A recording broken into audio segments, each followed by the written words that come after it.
구약성경 480페이지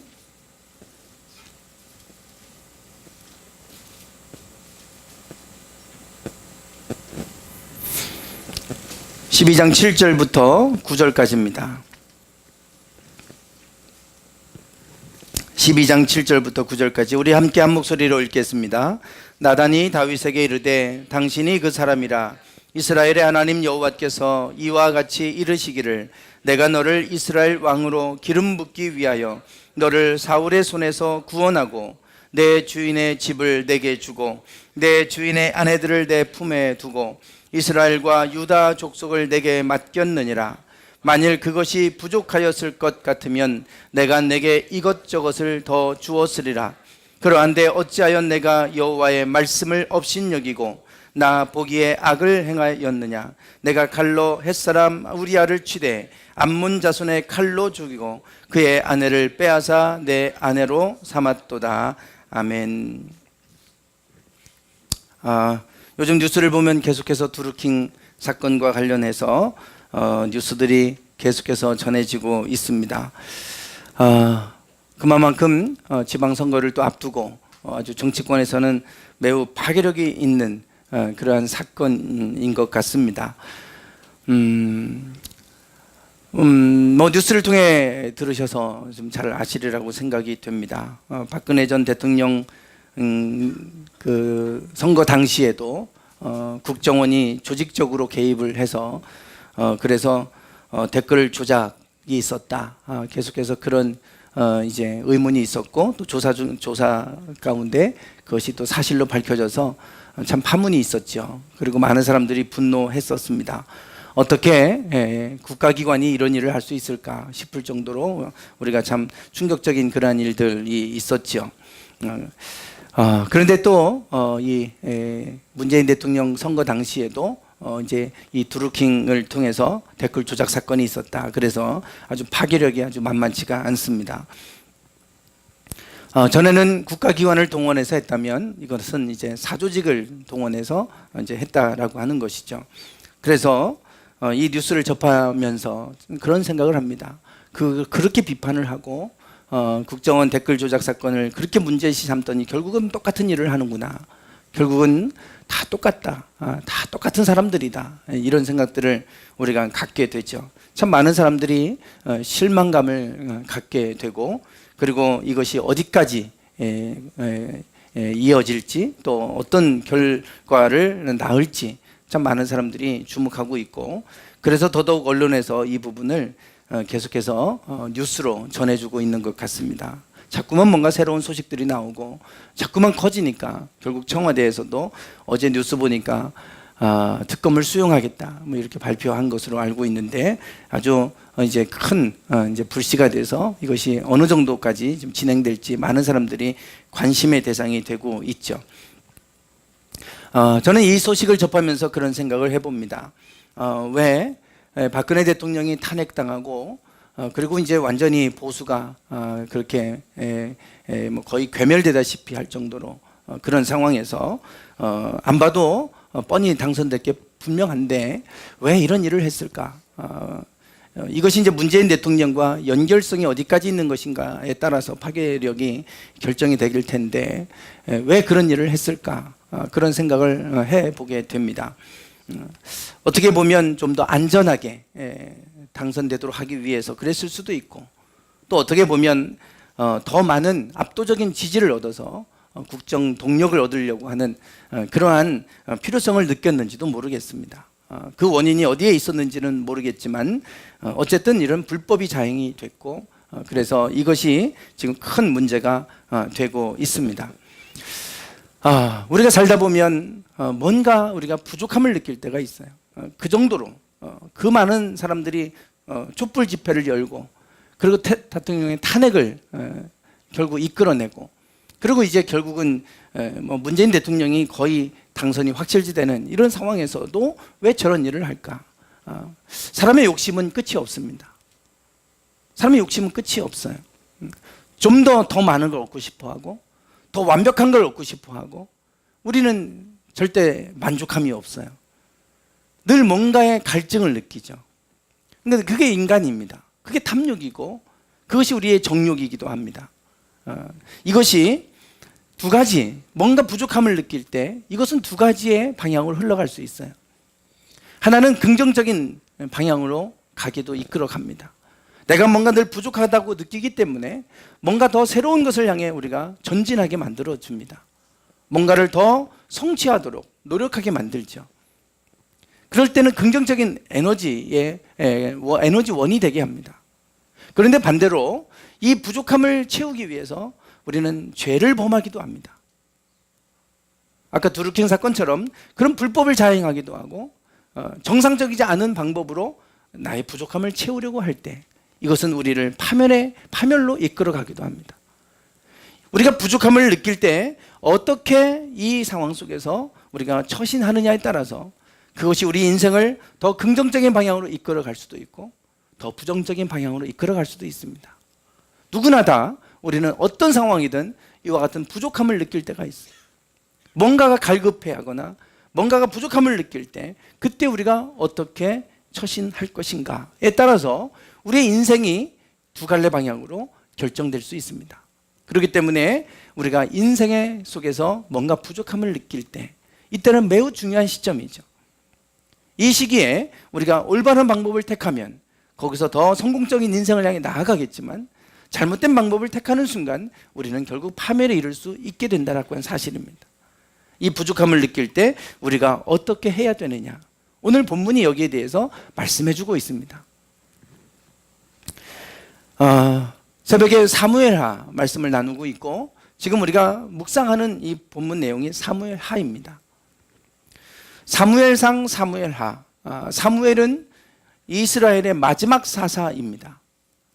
이스라엘은 12지파로 이루어져 있죠. 12지파 공동체로 이루어져 있고 그 12지파가 각각의 지파별로 다스리는 사사들이 있었습니다. 그 사사 시대의 마지막 사사 그러면 사무엘입니다. 그리고 나서 이스라엘도 우리에게 좀 왕을 세워주십시오.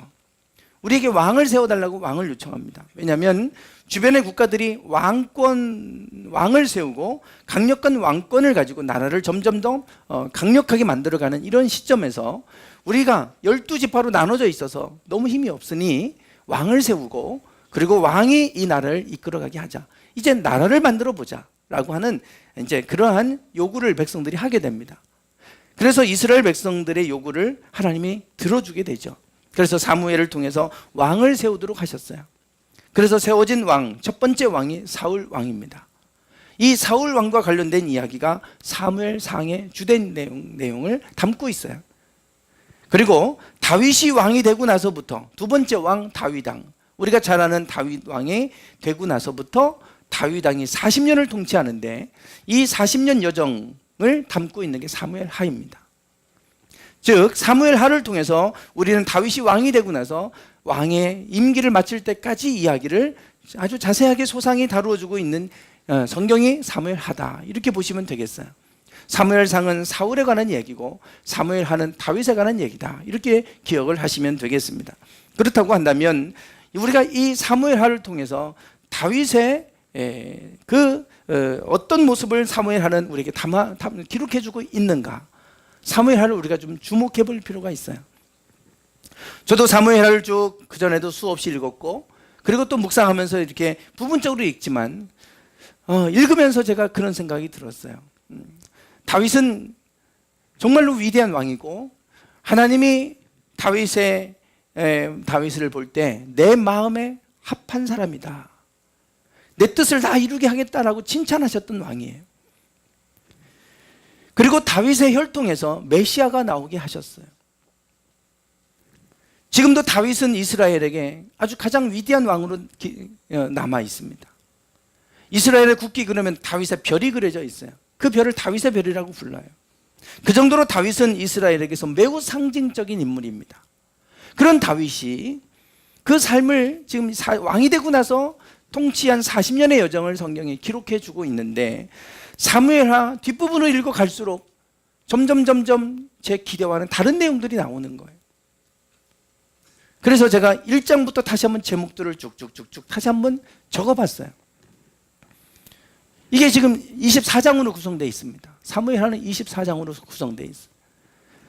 제목만 쭉 달아놓은 겁니다. 아마 제목만 보시면 사무엘하 내용이 대충 어떤 내용인지 아실 거예요. 1장은 사울이 죽은 얘기에 관한 얘기입니다. 사울왕이 죽은 얘기예요.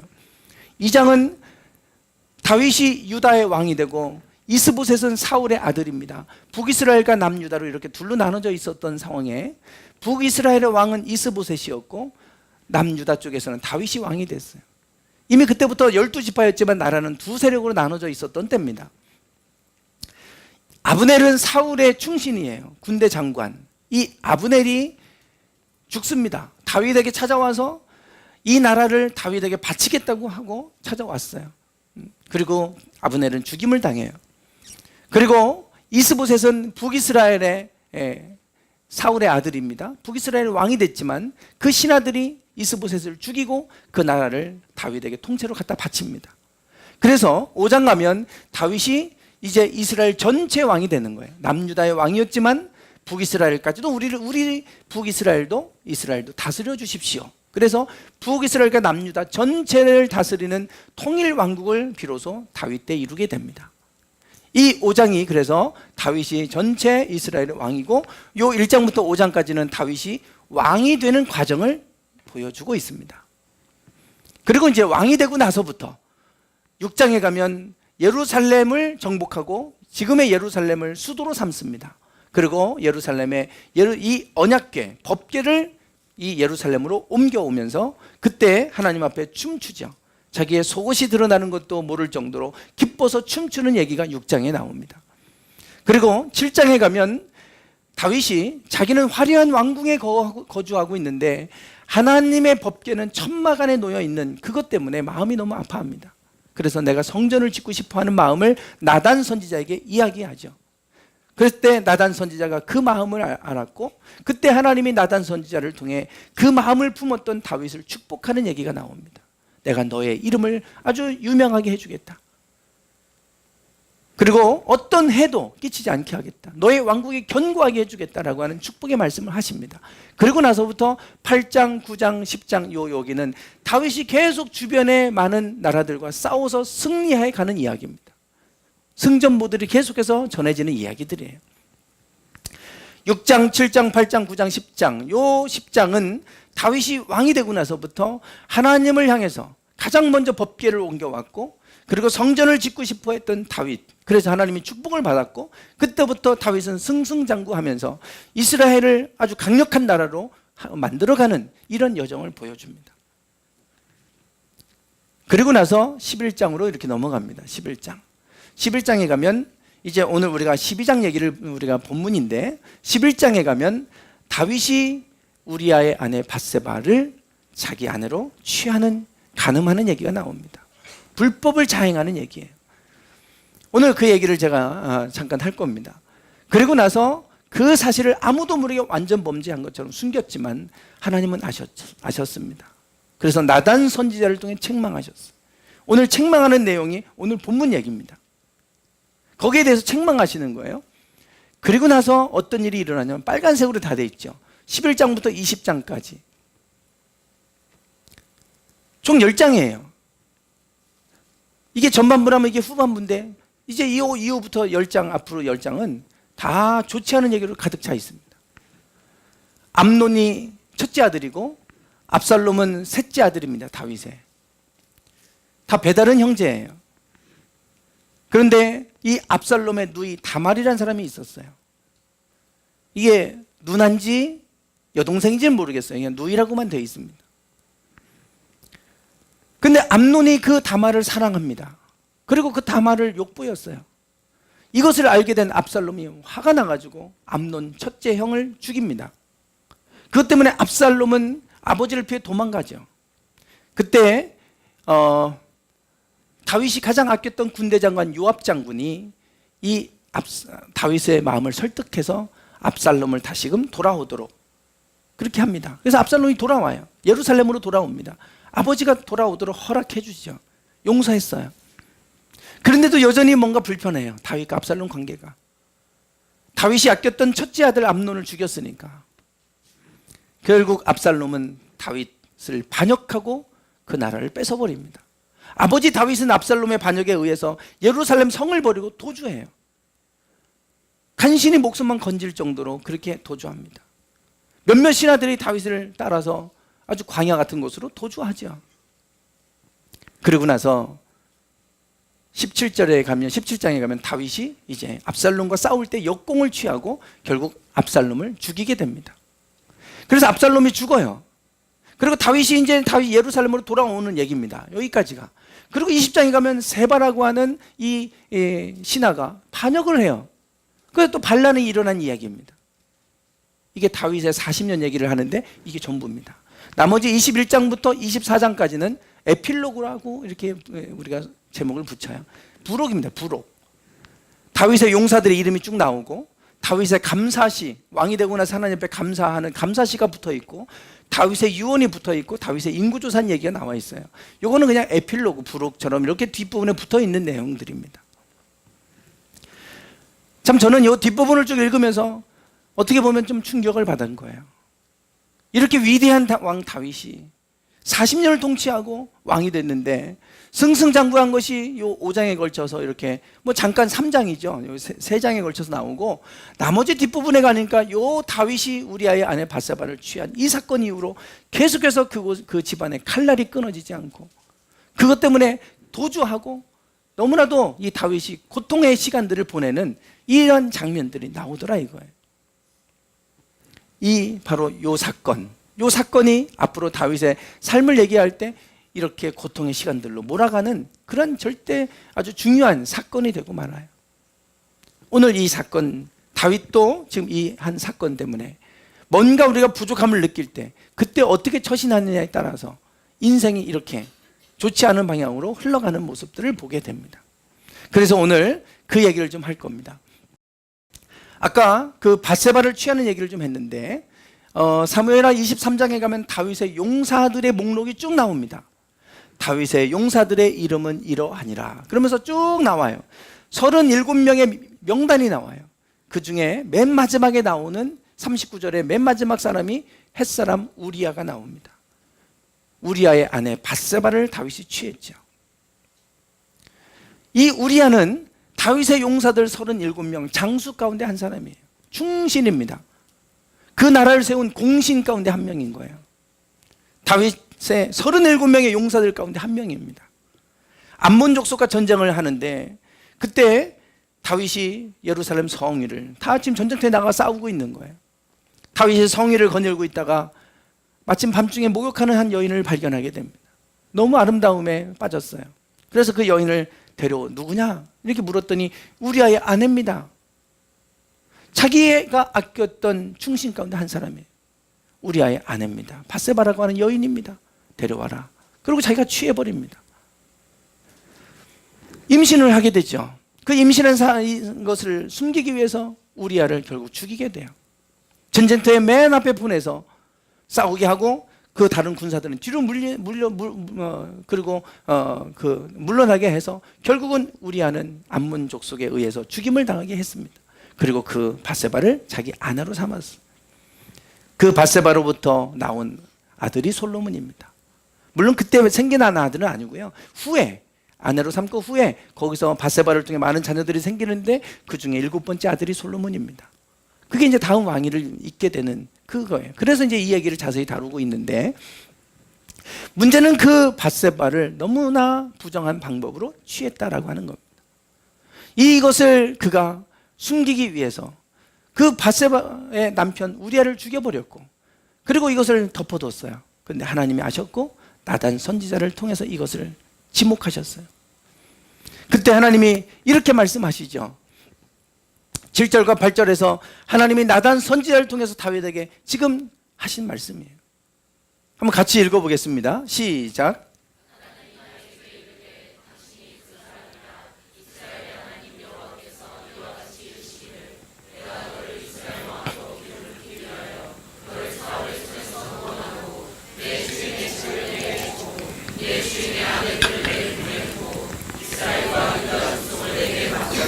아멘. 하나님의 나단 선지자를 통해 다윗에게 하시는 말씀이 이거예요. 이스라엘의 하나님 여호와께서 이와 같이 말씀하신다. 내가 너를 이스라엘 왕으로 기름 붓기 위해 너를 사울의 손에서 구원했다. 사울이 다윗을 죽이기 위해서, 다윗이 너무나도 백성들이 따르는 사람이 되니까 질투해서 사울이 다윗을 죽이려고 얼마나 많이 그를 쫓아다녔고 창을 집어 던지고 얼마나 많이 죽이려고 했는지 모릅니다. 그런데 그때마다 죽지 않고 살아났어. 수많은 이야기들이 사무엘상에 가면 사울을 피해서 다윗이 도망다니는 여정들이 다 나옵니다. 그 가운데 하나님이 그를 왕으로 세우기 위해서 내가 너를 구원했다. 사울의 손에서 내가 너를 구원해 주었다 라고 말씀하세요. 그리고 또 너를 내 주인의 집을 내게 주었다. 왕궁 화려한 왕궁을 내가 너에게 주지 않았느냐. 그리고 그 내 주인의 아내들을 내 품에 두지 않았느냐. 당시 왕이 되면 그 전직 그 첩이나 이런 사람들이 다 왕궁으로 다 같이 그냥 있게 됩니다. 그래서 그 얘기예요. 그리고 이스라엘과 유다 족속을 내가 너에게 맡겼다. 자기가 이스라엘과 싸워서 그 이스라엘 정복한 게 아니라 그들이 스스로 그 나라를 통째로 갖다 바쳐서 이스라엘의 왕이 되게 했다 이거예요. 하나님이 하셨다는 얘기입니다. 네가 잘나서 네가 사울과 맞서 싸워서 이긴 것도 아니고 내가 너를 구원했고, 그리고 내가 너를 이 화려한 왕궁을 준 것도 나다. 그리고 내가 이 이스라엘 전체를 내가 너에게 맡겨준 것도 나다. 내가 이 모든 것을 너에게 주지 않았느냐 이거예요. 다윗에게 얼마나 많은 것을 주셨습니까? 다윗은 목동에 불과했어요. 그의 아버지 이새의 8번째 아들입니다. 사무엘이 왔을 때 일곱 명의 아들만 데려오고 다윗조차도 데려오지도 않았던 8번째, 양이나 너는 치고 있어라. 그리고 데려오지도 않았지 않습니까? 그랬던 보잘것없었던 다윗을 하나님이 이토록 높이셨다 이거예요. 이 모든 걸 내가 누릴 수 있도록 내가 주지 않았느냐 이거. 우리가 기억해야 될 것은 바로 이것입니다. 우리의 노력과 우리의 수고로 얻은 것 같지만 주시는 분은 하나님이시라는 사실입니다. 우리의 노력과 힘으로 내가 얻었다고 할 것이 아니라 하나님이 주셨음을 우리는 기억해야 됩니다. 그렇지 않으면 어느 순간에 내가 가지고 있던 건 나도 모르게 다 빼앗겨 버리는 거예요. 요즘에 자꾸만 그러한 오너들의 갑질들이 자꾸 지금 폭로되고 있지 않습니까? 자기 거라고 생각하니까 제일 갑질들이 다 나오죠. 그게 왜 자기 겁니까? 물론 어느 정도 기여한 부분이 있겠지만 자기 게 아니지 않습니까? 그만큼 되기 위해서는 수많은 사람들의 헌신이 있어 왔는데 그것들을 잊지 않고 다 자기를 위해 존재한다고 생각하니까 온갖 불법들을 막 자행하는 것들이 막 드러나고 계속해서 그 회사에 있는 사람들이 계속해서 그것을 폭로하고 있습니다. 이제 사면초가에 몰려 있다고 하는 기사까지 올라오지 않습니까? 우리가 이게 다 내가 내 힘으로 얻었다, 내 것이다 라고 착각을 하면 우리가 다 그렇게 될 수 있어요. 그 사람들만의 얘기가 아닙니다. 우리가 다 똑같이 그렇게 될 수 있어요. 이 모든 것이 하나님께로부터 왔다는 것을 하나님은 나단 선지자를 통해 다윗에게 말씀하시는 거예요. 절대 너의 힘으로 네가 얻은 거 아니다. 내가 너에게 주지 않았느냐? 내가 이 모든 것을 너에게 허락하지 않았느냐? 내가 너에게 이렇게 내가 너를 구원하지 않았느냐? 그리고 나서 다음에 이어서 이렇게 말씀하세요. 여기에 아주 깊은 의미가 담겨 있습니다. 한번 같이 읽어보겠습니다. 시작.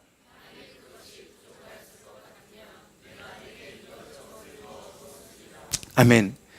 이게 오늘 설교의 제목입니다. 그것이 부족하였을 것 같으면. 그렇게 줬는데도 불구하고 다윗은 여전히 만족스럽지가 않아요. 이게 우리 사람이잖아요. 얼마나 더 많은 걸 얻어야 우리가 만족할 수 있겠습니까? 만족이 끝이 없어요. 죽을 때까지 만족하지 못할 겁니다. 아무리 많은 걸 줘도 만족하지 않을 거예요. 지금 사랑의 교회가 오정현 목사님 뉴스에 나와서 한국에서 그 대법원에서 목사의 자격이 없다 이렇게 지금 판결이 나가지고 뉴스에도 나오고 그랬습니다. 어떻게 그 관련된 자료를 찾다 보니까 그 전임 오카는 목사님, 사랑의 교회를 세웠던 이 오카는 목사님, 그분이 설교했던 그 영상이 이렇게 유튜브에 올라와 있어요. 그분이 그런 얘기 하시는 거예요. 원래 그 서초동 그쪽이 그렇게 지금은 강남 한복판이지만 그전에는 그런 곳이 아니었대요.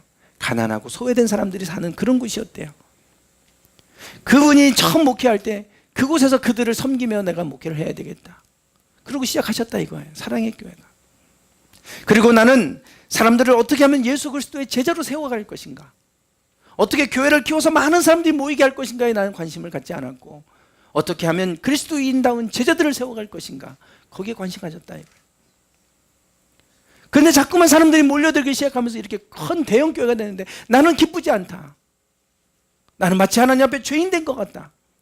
왜냐하면 교인들이 많아지니까 교인들의 영혼을 내가 가치 있게 여기지 못하고 그들을 돌볼 수 있는 시간들을 내가 뺏겨버리고 한 영혼에 대한 가치를 내가 잃어버리게 되더라. 그러면서 본인이 이 교회가 이렇게 크게 된 거에 대해서 자책하는 설교를 하시는 내용이 나와요. 일부러 큰 교회 하려고 했던 것도 아닌데 사람들이 몰려와서 이렇게 커졌는데 나는 원래 그런 목회를 하려고 하지 않았다. 그런데 교회가 이렇게 됐으니 그 부분이 하나님 앞에 회개가 된다는 그런 내용이에요. 결국은 그 교회가 초대형 교회로 이렇게 되고 건축하고 그러면서 세상의 비난을 받으면서 이게 큰 문제 이슈가 되지 않습니까? 우리 만족이라는 게 끝이 없어요. 교회가 커지면 더 커지고 싶고 더 많은 걸 갖고 싶은 더 많은 걸 누리고 싶고, 그게 사람의 마음이에요. 우리가 부족함을 느낄 때 그때 하나님이 뭐라고 말씀하실까? 다윗이 그 하나님이 주신 거에 대해서 만족하지 못했을 때 그때 또 다른 여인을 탐하는 마음을 품게, 그러다 보니까 이제 다윗이 이것 때문에 고통의 시간들이 이어지게 되는 것을 보게 됩니다. 부족함을 느낄 때 정말 그때는 우리가 하나님 앞에 다시 한번 바로 서야 될 때예요. 내가 뭔가 부족함을 느낄 때, 이 부족함이 느끼는 이때 우리는 하나님 앞에 정말 지혜를 구해야 됩니다. 이것을 어떻게 우리가 취해갈 것인가. 하나님이 이렇게 말씀하세요. 만일 그것이 부족하였을 것 같으면 내가 내게 이것저것을 더 주었으리라. 기독교는 절대 금욕의 종교가 아닙니다. 불교처럼 다 모든 걸 비워내는 이런 금욕의 종교가 아니에요.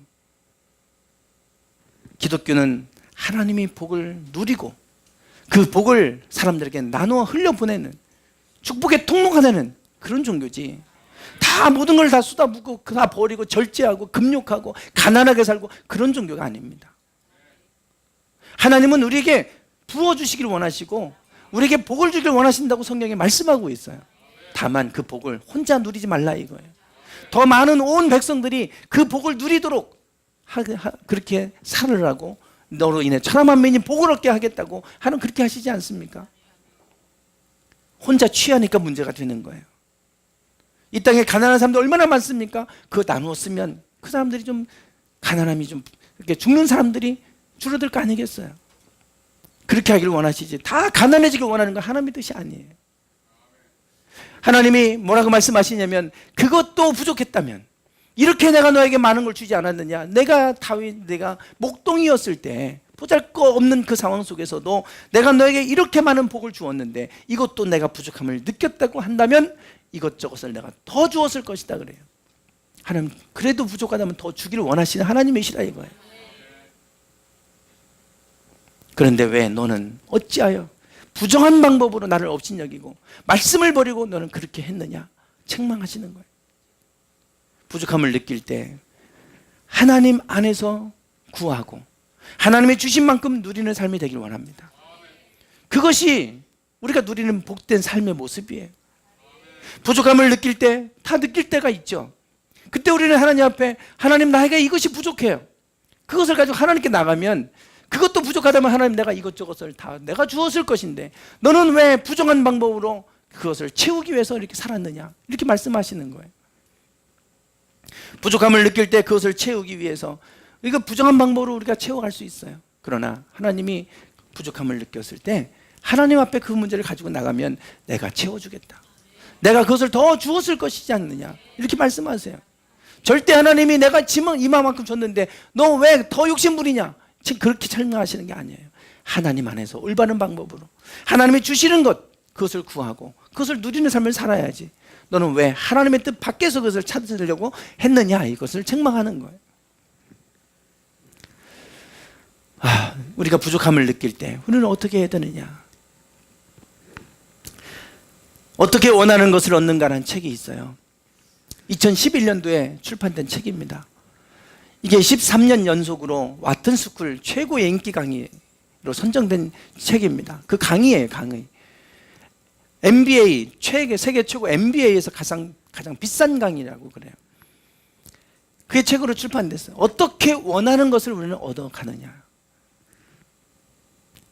스튜어트 다이아몬드라고 하는 이 교수, 이 책이 밀리언셀러 가운데 한 권입니다. 최근 보니까 밀리언셀러 특별판으로 해서 또 책이 나와 있더라고요. 서점에서 제가 이 책을 보고 제목을 보고 끌려서 좀 사볼까 하고 목차를 봤어요. 전혀 저하고 맞지 않았어요. 그래서 사지 않고 내려놨어요.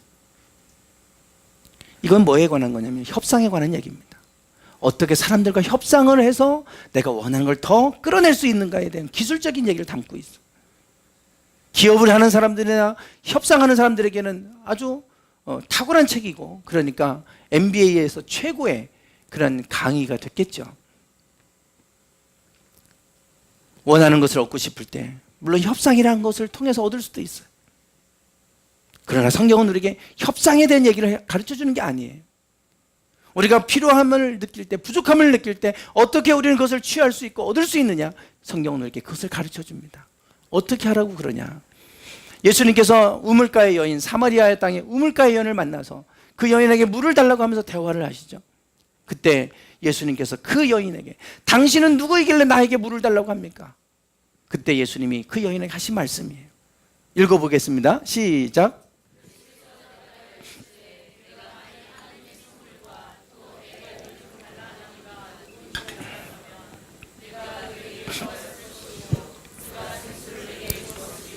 아멘.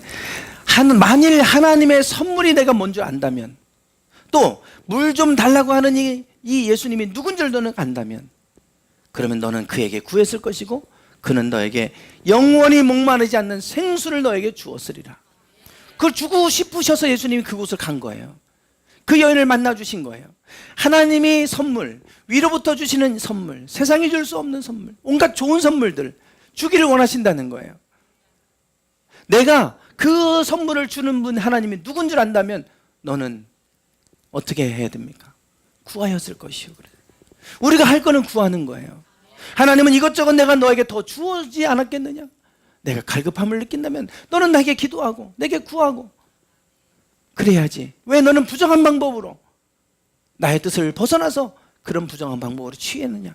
이거하고 책망하시는 거예요. 그 대가는 너무나 컸습니다. 어떤 것이 필요하거나 부족함을 느낄 때 구하라 이거예요. 하나님은 모든 것을 주실 수 있는 분이니까 구하라는 거예요. 구하라는 거예요. 테니스 클럽에 갔더니요, 저는 전에 배드민턴을 쳐서 공이 이렇게 높이 올라오면 스매싱하기가 어렵습니다. 테니스가 손목을 잘 써야 돼요. 잘못하면 밀리면 우리 떨어서 날아가고, 잘못하면 네트 밑으로 꼬라박고 뭐 이렇게 돼요. 근데 제가 배드민턴을 해서 그런지 스매싱을 잘해요. 선수처럼 팡팡 칩니다. 막 다 부럽다고 그래요. 근데 한 분이, 저하고 파트너 했던 분이 그 얘기를 하는 거예요.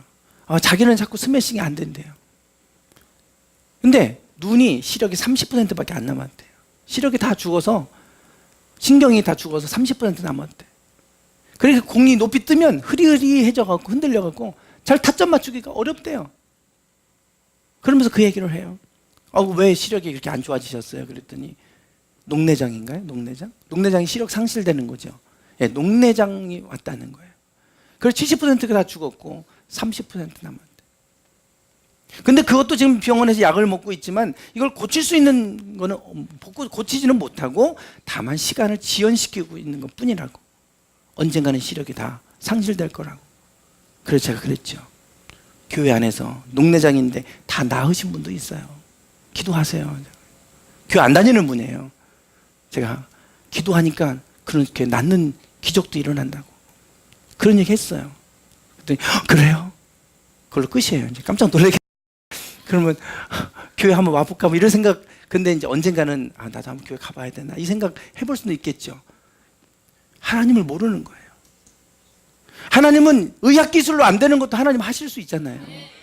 그게 우리 하나님 하시는 일인데, 온 우주 만물을 창조하신 분을 믿는 게 우리가 신앙 아닙니까?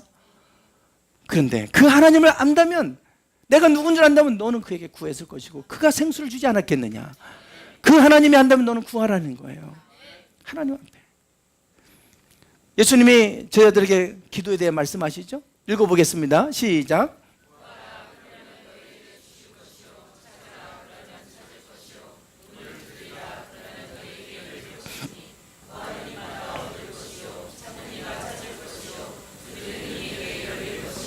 아멘.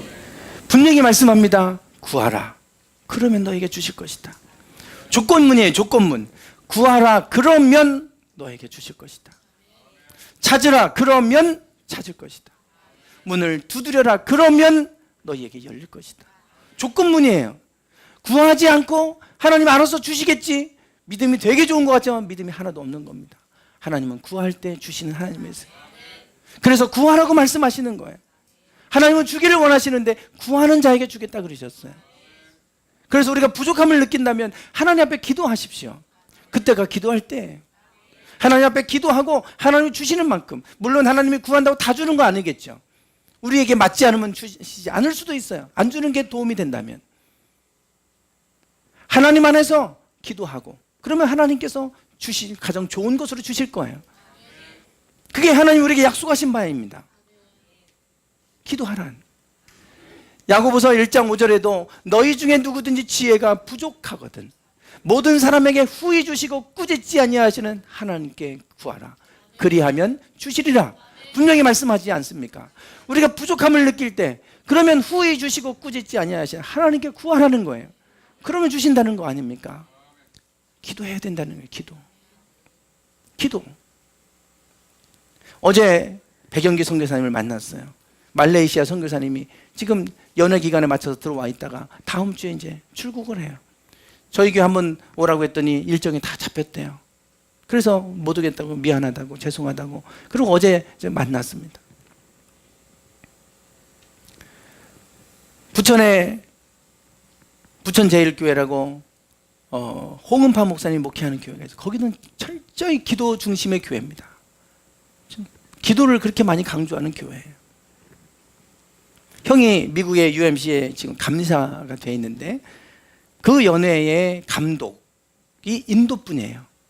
인도계 미국인입니다. 이분이 해마다 2년에 한 번씩 그 부천 제일교회를 와요. 홍은파 목사님 교회. 거기 와서 배워가는 거예요. 그리고 한 번은 삼남연회, 우리 남부연회 밑에 이남 쪽은 다 삼남연회인데 그쪽하고 조인이 돼 있어요. 그래서 와요.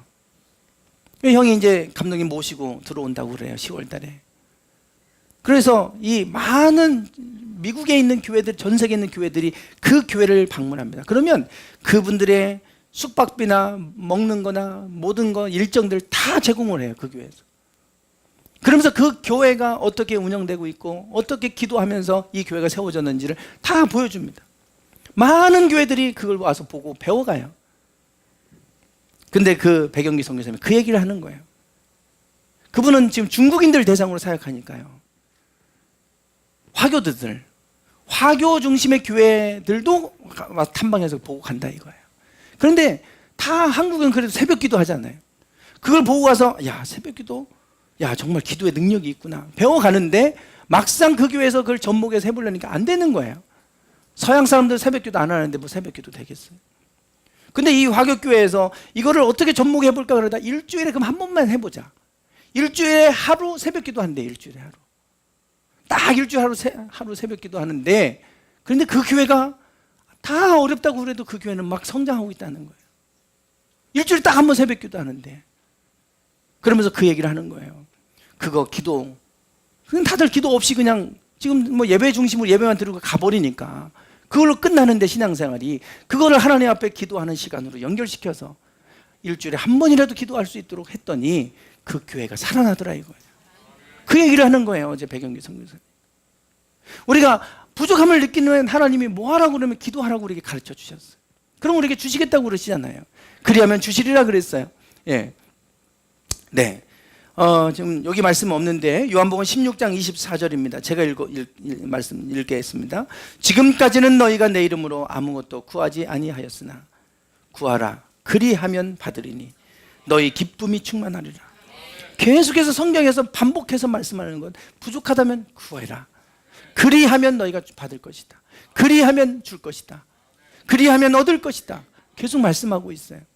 부족함을 느낄 때 여러분 기도하시기 원합니다. 뭐 기도하면 하늘에서 뭐가 뚝뚝 떨어지냐? 떨어집니다. 네, 떨어집니다. 저희 지방에 우리 지방에 지난번 40대 젊은 목사님 돌아가셨잖아요. 그 사모님 혼자 아예 키우고 있어요. 그래서 저희 교회 집사님 중에 한 분이 감동이 돼갖고 쌀을 매번 보내주는 분이 계세요. 하고 싶다고. 그래서 제가 연락했죠. 그 사모님, 우리 교회 교인분 중에 한 분이 쌀을 이렇게 해서 계속해서 공급하고 싶으시다고 하는 분이 계신데 좀 그렇게 해도 되겠냐고. 그랬더니 안 해주셔도 된다는 거예요. 주변에서 막 쌀 사 먹으라고 돈도 보내주고 이렇게 해주는 분이 너무 많대요. 안 해주셔도 된다고. 거절을 하시더라고요. 그래서 제가 사모님, 그래도 하나님 주신 마음이 있어서 순종하려고 한 건데 그러면 그 쌀을 받으시고 그 돈은 애들 용돈으로 주시고 또 다른 필요한 데 쓰세요. 그랬더니 그렇게 하겠다고.